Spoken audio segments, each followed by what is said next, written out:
গলার স্বরটা খেঁচিয়ে উঠে বলল, দেখার চোখ আছে কি তোমার যে দেখবে? সারাদিনে তো তোমার ধারে কাছে ঘুরঘুর করি, দেখতে চেয়েছো কি কখনো? শিবেনবাবু বলে উঠলেন, আগে আমি যে কিছু বুঝতে পারছি না, ভয় পাচ্ছি, মাথা ঝিমঝিম করছে। মলো, এই যে ভালো করতে এসে বিপদ হলো। আপনি আপনি কি চান? শিবেনবাবু বলে উঠলেন, তোমার মতো গবেটদের কান দুটো মলে দিতেই চাই হে, কিন্তু বিধিবাম সে উপায় নেই। আমি কি করেছি? আপনি আমার উপর রাগ করছেন কেন? রাগ করব না? তিনটে কাঁচা মাথা ছোঁড়া তিনবার যে তোমাকে বোকা বানালো, তা থেকে শিক্ষা পেয়েছো কি? কিছু করতে পারলে? আগে কি করব?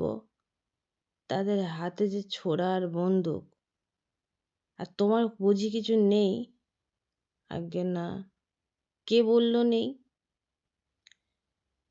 এ আমার বন্দুক, পিস্তল বা ছোড়াছুড়ি নেই, তবে আমার গিন্নির একখানা বঁটি আছে, আর আমার ছেলের ভুতোর একটা পেন্সিল কাটা ছুরি আছে, আর আমার মায়ের বিড়াল তাড়ানোর জন্য একখানা ছোট লাঠি আছে।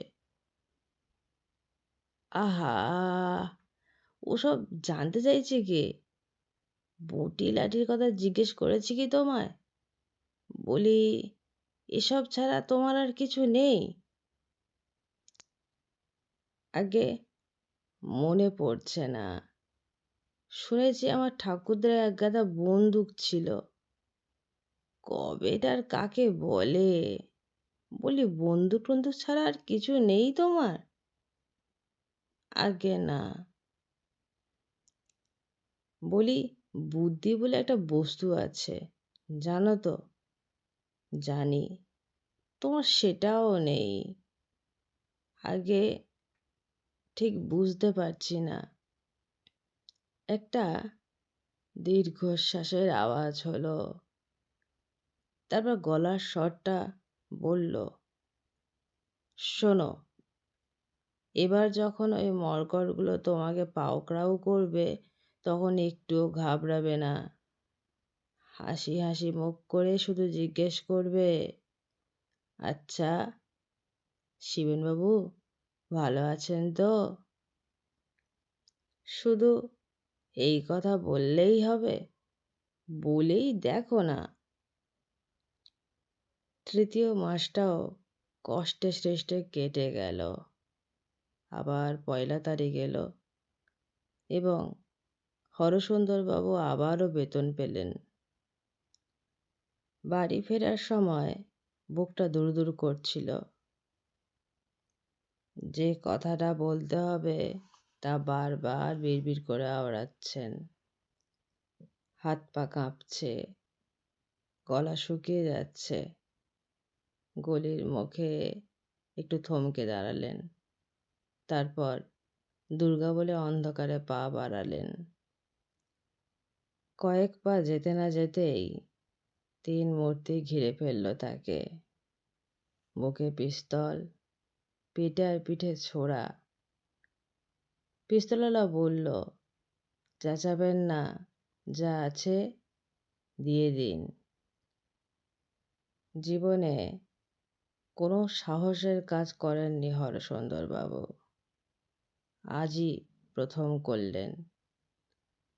জোর করে মুখে একটু হাসি ফুটিয়ে তিনি জিজ্ঞেস করলেন, আচ্ছা শিবেনবাবু ভালো আছেন তো?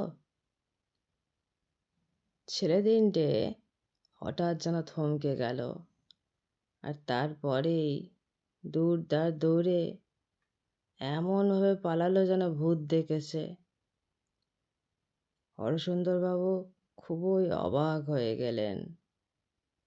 এই সামান্য কথায় এত ভয় পাওয়ার কি আছে? যাকগে, এবার মাইনের টাকাটা তো বেঁচে গেল। না, এরপর থেকে হরসুন্দরবাবুকে আর ওদের পাল্লায় পড়তে হয়নি বটে, কিন্তু তার ধাঁধাটা গেল না। এই তো সেদিন তার অফিসের বড়বাবু তাকে কাজের একটা ভুলের জন্য খুব বকাঝকা করে চার্জশিট দেয় না আর কি। হরসুন্দরবাবু শুধু হাসি হাসি মুখ করে তাকে বলেছিলেন, আচ্ছা, শিবেনবাবু ভালো আছেন তো? তাইতে বড়বাবু এমন ঘাবড়ে গেলেন যে আর বলার নয়। তারপর থেকে খুবই ভালো ব্যবহার করে যাচ্ছেন। সেদিন বাজার থেকে পচা মাছ কিনেছিলেন বলে হরসুন্দরের গিন্নি তাকে খুবই তুলোধনা করছিলেন। হরসুন্দরবাবু তাকেও বললেন, আচ্ছা, শিবেনবাবু ভালো আছেন তো? গিন্নি একেবারে জল। হ্যাঁ, এখন হরসুন্দরবাবু খুবই ভালো আছেন। কোনো উদ্বেগ, অশান্তি নেই। বিপদ দেখা দিলেই তিনি শুধু বলেন, আচ্ছা, শিববাবু ভালো আছেন তো? মন্ত্রের মতো কাজ হয়। এতক্ষণ আপনারা শুনছিলেন লেখক শীর্ষেন্দু মুখোপাধ্যায়ের কলমে শিবেনবাবু ভালো আছেন তো গল্পের অন্তিম পর্ব। যদি গল্পটি ভালো লেগে থাকে তাহলে চ্যানেলটিকে সাবস্ক্রাইব করে পাশে থাকা বেল আইকনটি প্রেস করে দেবেন। ভালো থাকবেন, সুস্থ থাকবেন। নমস্কার।